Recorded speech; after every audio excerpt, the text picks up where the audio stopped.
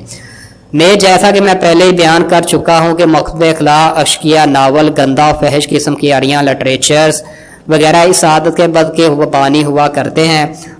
اس کے علاوہ آج کل انٹرنیٹ کا دور ہے، انٹرنیٹ پر گندی فحش فلمیں دیکھنا، ننگے ناچ گانے دیکھنا، ننگی فلمیں دیکھنا، وہ بھی مرد و عورت کو، جو بھی چاہے وہ جوان لڑکا لڑکی غیر شادی شدہ یا شادی شدہ ہے، جب وہ ان کو دیکھتے ہیں تو ان میں بھی جنسی جذبات ابھرتے ہیں۔ تو جب انہیں کوئی لڑکی لڑکے کو میسر نہیں آتی تب، یا لڑکے کو لڑکی یا لڑکی کو لڑکا جب اس وقت میسر نہیں آتا تو وہ مشت زنی کرنا شروع کر دیتے ہیں۔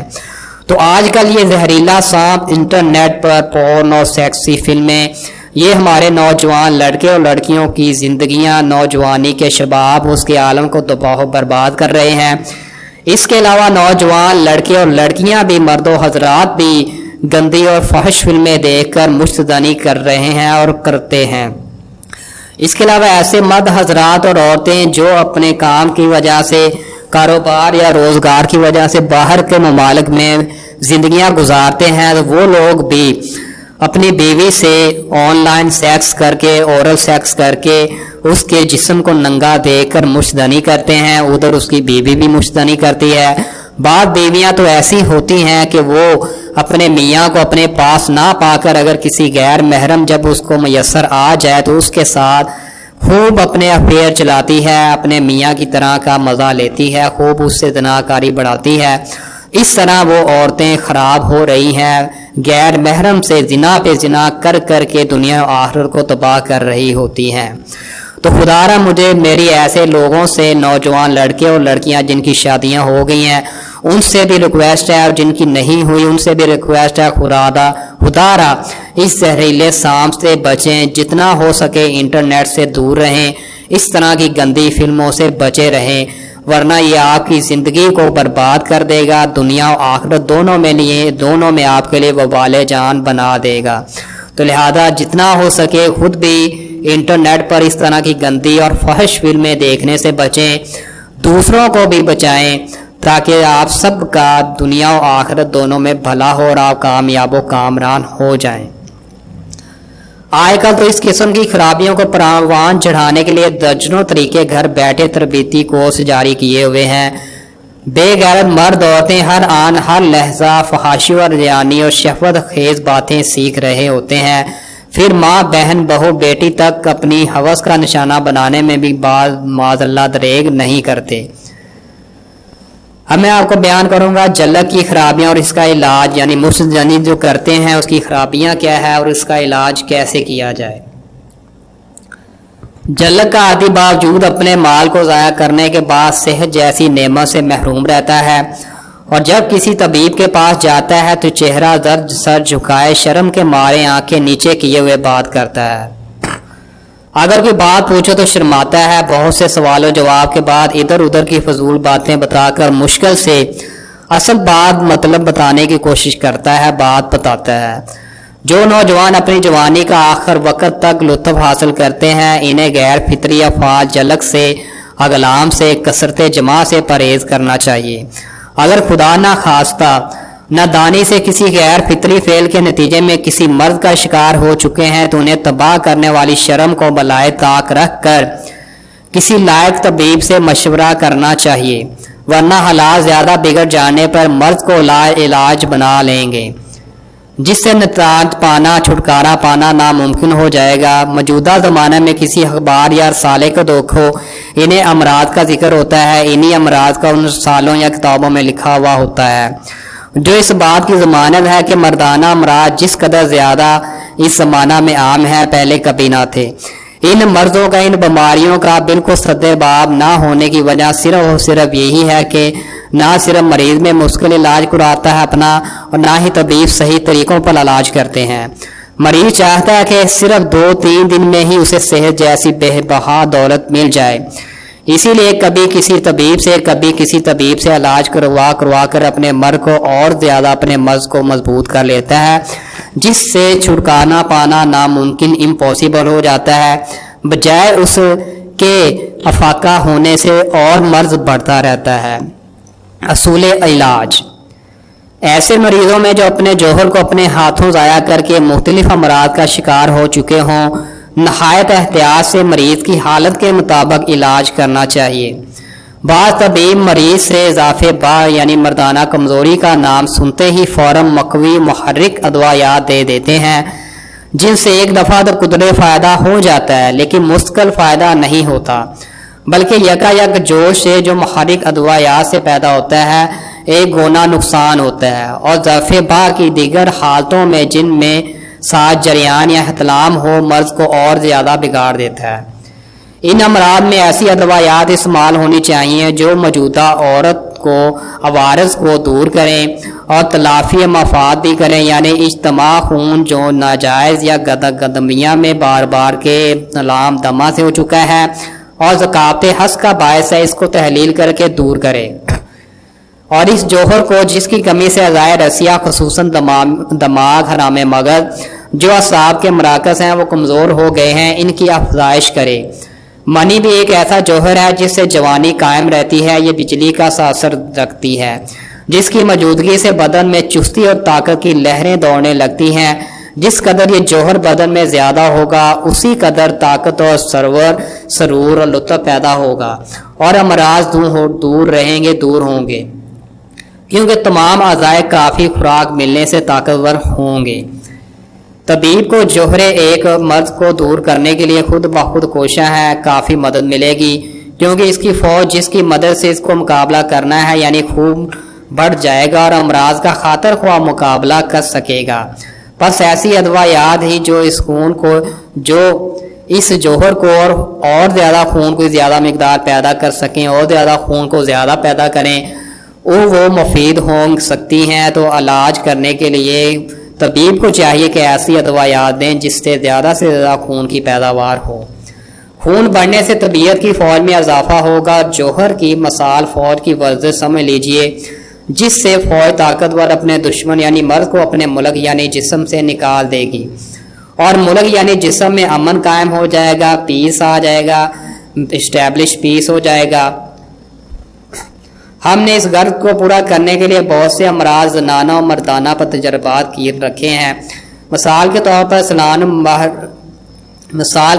سلان الرحم، دکھتے حیض، کثرت حیض، بانجھ پن، اولاد پیدا نہ ہونا یا زیادہ پیدا ہونا یا پیدا ہو کر مختلف امراض سے فوت ہو جانا، یا اولاد کا پیدا ہونا رک جانا یا نہ ہونا، کچھ عرصہ کے لیے رکنا، یا لڑکیاں پیدا ہوتے جانا، یا جھوٹا حمل ہونا، جریان، حتلام، ذکاوت حس، نمتی، سوزاگ یا آتشی اور عورت کے پستان سخت کرنا، اندہام نہانی کو سد کرنا، وقتی امساک پیدا کرنا وغیرہ۔ صحت ہزار نعمت، صحت جیسی نعمت وہ حاصل کر سکتا ہے جو کہ بخیل اور تنگ دل نہ ہو، صحت کی قدر جانتا ہو اور اس کو بھی اعتدال پر رکھنے کا شائق ہو۔ نمبر 2، مقتور و مسکر چیزوں مثلاً افیون، چرس سے پرہیز کرنا ضروری ہے۔ نمبر 3، طب کے قانون سے خود واقف ہو یا کسی طبیب کے مشورے پر عمل کرتا ہو۔ نمبر 4، مستقل مزاج اور اپنے اندر عادات و خواہشات کے دبانے کی پیدا کرنے کی طاقت رکھتا ہو۔ نمبر 5، کثرت جمع اور غیر فطری افعال سے بچیں، کیونکہ جس چیز کو تم موہمی لذت پر قربان کرتے ہو وہی بہار جوانی ہے اور چراغ زندگی اسی سے روشن ہے، لہذا اسے بلا وجہ ضائع کرنے سے بچائیں۔ بہت زیادہ اپنی بیوی سے یا کسی غیر محرم سے سیکس نہ کریں۔ نمبر 6، رات کو جلدی سونا اور صبح کو جلدی بیدار ہونا صحت کی نشانی ہے۔ نمبر 7، 20 سال سے کم عمر میں ہرگز جمع نہ کریں، اس سے وہ حرارت جو جوہر جوانی سے قائم ہے زائل ہو جائے گی، ضائع ہو جائے گی۔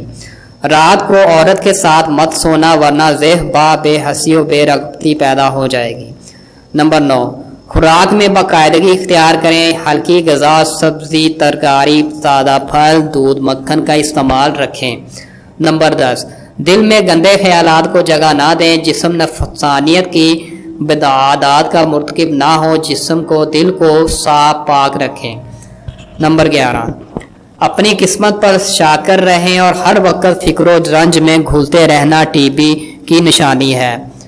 نمبر 12، ایک خاص مقررہ وقت ہنسو، مسکراؤ، وقت پر کھانا کھاؤ، وقت پر سو جاؤ، پرہیزگار اور متقی بنے رہو، متقی بن جاؤ، ازدواجی زندگی میں اعتدال سے تجاوز نہ کرو، کبھی بیمار نہیں ہوگے، ہمیشہ کھانا بھوک سے کم کھاؤ، یعنی جتنی بھوک ہے اس سے کم کھانا کھائیں، اور بیوی سے ایک حد کے اندر ملاپ کریں، اس سے جنسی سیکس کریں۔ اب میں چند ایک ایسی نصیحتوں میں بتاتا ہوں جو نوجوانوں کے لیے بڑی مفید ہیں، تو لہذا نوجوانوں کو سود مند نصیحتیں۔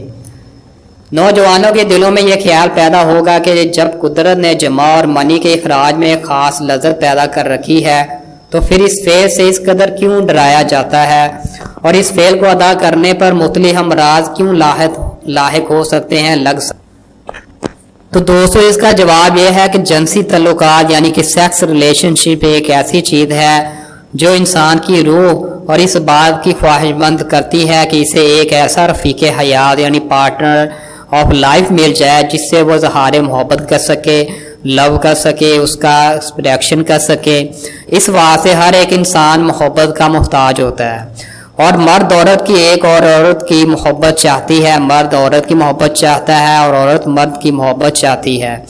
اس لیے نر و مادہ کا جفت ہونا ایک طبعی فعل ہے تاکہ وہ اپنی نوع یعنی کہ اپنی قسم کو قائم کر رکھیں، اپنی نسل کو قائم کر رکھیں۔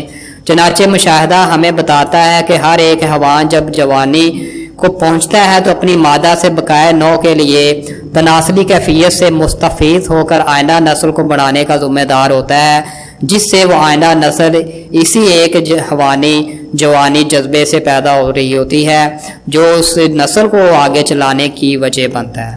اسی طرح انسان کا اپنے جوڑے سے جفت ہونا بھی ایک قدرتی فعل ہے، نیچرلی ایک فعل ہے۔ جس طرح کھانا پینا سونا جاگنا طبعی فعل ہے، اسی طرح جمع بھی یعنی سیکس کرنا بھی، ہم بستری مباشرت کرنا بھی ایک طبعی فعل ہے۔ جس طرح سونے جاگنے کھانے پینے میں بے اعتدالی انسان کو مرکز صحت سے گرا کر مریض بنا دیتی ہے، اسی طرح سے جمع کی زیادتی یا کمی بھی انسان کو مرکز صحت سے گرا کر مختلف امراض کا شکار بنا دیتی ہے۔ انسان کو اپنی زندگی کے لیے ایسے طریقہ کار کو منتخب کرنا چاہیے، اڈاپٹ کرنا چاہیے کہ صحت اور تندرستی کے ساتھ ساتھ دنیاوی لذات سے بھی لطف حاصل کر سکے، ان سے بھی وہ انجوائے کر سکے۔ اسی لیے جمع یہ نہیں کہ صرف اس سے لذت ہی حاصل کرے، بلکہ اس کے لیے اس پر بقائے نوع قائم رہے، نسل قائم رہے۔ انسان اگر جمع کو چھوڑ دے تو نوع انسان کا، نسل انسانی کا خاتمہ ہو جائے۔ قدرت کا کوئی فعل ابس و بیکار نہیں ہے، جو اللہ تعالیٰ نے چیز پیدا کی ہے فعل ہے، وہ سب کے سب فائدے مند ہیں، بیکار نہیں ہے۔ ہر فعل کا کوئی نہ کوئی سبب ہے، اور ہر ایک عضو کے ساتھ کوئی نہ کوئی فعل وابستہ ہے، منسلک ہے۔ اور اعضائے تناسل کا فعل بھی ایک مخصوص حیثیت رکھتا ہے جو کہ ابس نہیں، بیکار نہیں۔ اگر کسی عضو سے اس کا طبعی فعل نہ لیا جائے تو وہ ضرور بیکار ہو جاتا ہے، لیکن اگر اس کے فعل میں زیادتی کی جائے تب بھی وہ ناکارہ ہو جائے گا۔ اسی لیے انسان کو اپنے تمام اعضاء میں، اپنے تمام آرگنز میں اعتدال سے کام لینا چاہیے۔ پس فعل جمع کا حد اعتدال پر ہونا کوئی نقصان دہ نہیں، اور اس فعل کو بالکل ہی چھوڑ دینا بھی خطرے سے خالی نہیں، کیونکہ جب قدرت نے ایک فعل کو انسان کے سپرد کر دیا ہے تو اس کو سر انجام نہ دینا بھی قدرت کے قانون کی خلاف ورزی ہے۔ جمع سے پرہیز کرنا یا کسی مجبوری کی وجہ سے عرصہ دراز تک جمع نہ کرنا، یعنی کہ بہت زیادہ عرصے لمبے عرصے تک اپنی بیوی سے ریلیشن شپ، سیکس، صحبت، ہم بستری نہ کرنا نامردی کا موجب بن جاتا ہے۔ دوستو سن لیں، اگر آپ زیادہ دیر عرصہ دراز تک اپنی بیوی سے سیکس، مباشرت، ہم بستری نہ کریں تو اس سے بندہ نامرد ہو جاتا ہے۔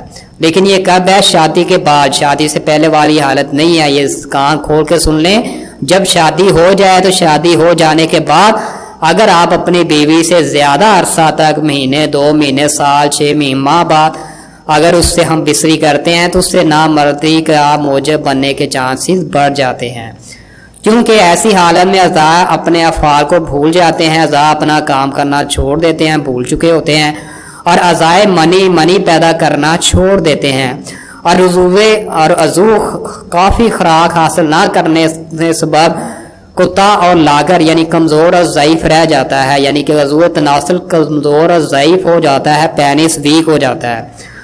اور حکیم زمانہ بکرات کا قول ہے کہ کسی عضو سے اعتدال سے کام اس کو فربا طاقتور کرنا ہے، یعنی کہ اعتدال سے کام سے مراد ہے نہ اس عضو سے زیادہ کام لیا جائے نہ کم لیا جائے، بلکہ اس میں ماڈریٹ ہو، اعتدال پن پایا جائے، تو یہ اس کے فربا موٹا طاقتور ہونے کی علامت ہے۔ اور اس کی بیکاری لاغری اور سستی پیدا کرتی ہے، اور بیکار یہ اعضاء تب ہوتے ہیں جب آپ اس سے کام لینے میں سستی کریں اور وہ لاغری ہو جاتی ہے۔ چنانچہ پہلے تو مجرد کی طبیعت قسمن پسردہ بدن بوجھل ہوگا اور مختلف امراض کی اماج کا بن جائے گا۔ قدرت نے ہر چیز کا جوڑا پیدا کیا ہے، یعنی کہ ایک نر اور ایک مادہ ہے۔ قدرت کا اس سے مدعا یہ ہے کہ سلسلہ حیات اور نظام عالم کو قائم رکھا جائے تاکہ دنیا کا جو نظام ہے یہ چلتا رہے۔ ہر ایک جوڑا جو انسان یا مرد و عورت جانوروں یا کسی کا بھی جوڑا بنایا تو وہ آگے نسل چلتی رہے۔ قدرت کی مخلوق تو بے انتہا ہے، یعنی بہت زیادہ اللہ تعالیٰ نے کریشن پیدا کی ہوئی ہے، بہت اس کی کریچر ہے، اور ہر ایک ذی حیات کے اندر مجامت کی خواہش ہے، یعنی جماع کی ہم بسترے کی خواہش ہوتی ہے، خواہ ان کے جنسی تعلقات کسی رنگ میں ہی کیوں نہ ہو۔ ہر ایک جاندار کا الگ الگ جمع کرنے کا طریقہ ہے۔ مشاہدہ ہمیں یہ بتاتا ہے کہ سلسلہ حیات کو یعنی زندگی کو قائم رکھنے کے لیے تناسل کا، عضو کا، پینس کا طریق بہت ضروری ہے، یعنی کہ کس طریقے سے کیا جائے، پینس کیسا ہو، فربا موٹا زیادہ ہو، تو یہ ضروری ہے اچھا ہو، اور وہ اعلیٰ تناسل پر موقوف ہے، اسے جو طریقہ ہے وہ اعلیٰ تناسل ہی ہے، اسی کے ذریعے آگے جو نسل ہے جانوروں کی، کسی بھی جاندار کی، وہ چلتی ہے۔ اگر وہ بیکار ہو جائے تو تناسل کا سلسلہ کیسے جاری ہو سکے گا؟ اگر یہ سلسلہ ہی اعلیٰ تناسل ہی بیکار ہو جائے، وہی لاغر اور کمزور ہو جائے، تو آگے کیسے نسل بڑھ سکتی ہے؟ کس طرح اگلی نسل بڑھ جائے گی، بڑھ سکے گی؟ تو دوستو اس ویڈیو کا ابھی حصہ جاری ہے، دوسرا پارٹ بھی میں بنانے جا رہا ہوں، دوسرا اس کا بھی حصہ ہے، تو اس کو بھی لازمی واچ کیجئے اور جوانی میں ہی اپنی اس طرح کی بربادیوں سے، تباہی و بربادیوں سے زندگی کو بچائیں۔